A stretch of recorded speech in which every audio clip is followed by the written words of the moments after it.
ఖురాన్లో సూరా అత్-తౌబా 9వ అధ్యాయం 23-24 వాక్యాల్లో ఉంది. మరియు విశ్వసించాక తిరిగి అవిశ్వాసంలోకి వెళ్ళడాన్ని అగ్నిలో పడవేయటం అంత అసహ్యంగా మనం భావించాలి. ఇది విశ్వాసం యొక్క మాధుర్యం. మరియు యజమాని హక్కులు నెరవేరుస్తూ అల్లాహ్ హక్కులు కూడా నెరవేర్చడానికి ఎవరైతే ప్రయత్నిస్తారో అటువంటి వారికి రెట్టింపు పుణ్యం ఉందని చెప్పడం జరుగుతుంది. మరియు కొన్ని పనులు చేయవద్దని, అంటే కొన్ని పాత్రల్లో తినకూడదు తాగకూడదని ప్రవక్త ముహమ్మద్ సల్లల్లాహు అలైహి వసల్లం గారు చెప్తూ ఉన్నారు.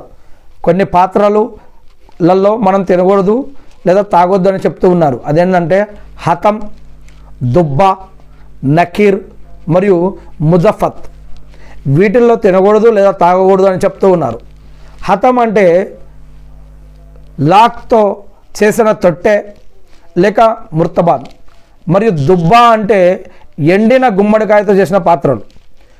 మరియు నకీర్ అంటే ఖర్జూరం చెట్టు లోపల భాగం కర్రతో చేసినటువంటి ఐటమ్స్ అన్నమాట. ఇక ముజఫత్ అంటే సున్నితమైన లోహంతో చేసినటువంటి పాత్రలు అన్నమాట. ఇటువంటి వాటిల్లో మనం తినకూడదు తాగకూడదు అని చెప్పారు. మరి ఎందుకు తినకూడదు ఎందుకు తాగకూడదో అల్లాహ్ ఆలం. మరి మీకు కనుక ఏమైనా తెలిస్తే అల్హమ్దులిల్లా మీరు కూడా ఇతరులకు తెలియజేయవచ్చు. కానీ నేను ఇక్కడ హదీసులో ఉన్న విషయాన్ని మాత్రం ఇక్కడ తెలియజేస్తూ ఉన్నాను. ఒక విషయం మనకు తెలియకపోయి ఉండొచ్చు. మనకి ఏది ఇష్టమో మనకి ఏది మంచిదో అది అల్లాహ్కు తెలుసు. అల్లాహ్ యొక్క గ్రంథంలో దాని గురించి చెప్పి ఉండొచ్చు. అల్లాహ్ ప్రవక్త ముహమ్మద్ సల్లల్లాహు అలైహి వసల్లం గారి ద్వారా ప్రవక్తల ద్వారా మనకు దాన్ని నేర్పించి ఉండొచ్చు. ఈ యొక్క విషయం ఖురాన్లో 2వ సూరా మొదటి 5 వాక్యాలలో చూడండి. సూరా అల్-బక్రాలో ఏదైనా గ్రంథంలో ఒక విషయం చెప్పబడింది అంటే దాని మీద విశ్వాసం తీసుకురావటం కూడా ఇస్లాంలో నిజమైన ముస్లిం యొక్క నిజమైన విశ్వాసం యొక్క లక్షణం అని చెప్పడం జరుగుతుంది. ఒక విషయం గ్రంథంలో చెప్పబడింది అంటే ఇది నా సృష్టికర్త దేవుడైనటువంటి అల్లాహ్ తరపున అవతరించింది, దీనిని నమ్మాలి, విశ్వసించాలి, దీని ప్రకారం నేను ఆచరించాలి, దీని మీద నేను విశ్వాసం కలిగి ఉండాలి అనే ఈ యొక్క ఆలోచన కూడా ఏదైతే ఉందో ఇది విశ్వాసంలో, ఈమాన్లో, విశ్వాసంలో ముస్లింలలో భాగంగా, ముత్తకీన్ యొక్క భాగంగా చెప్పడం జరుగుతూ ఉంది.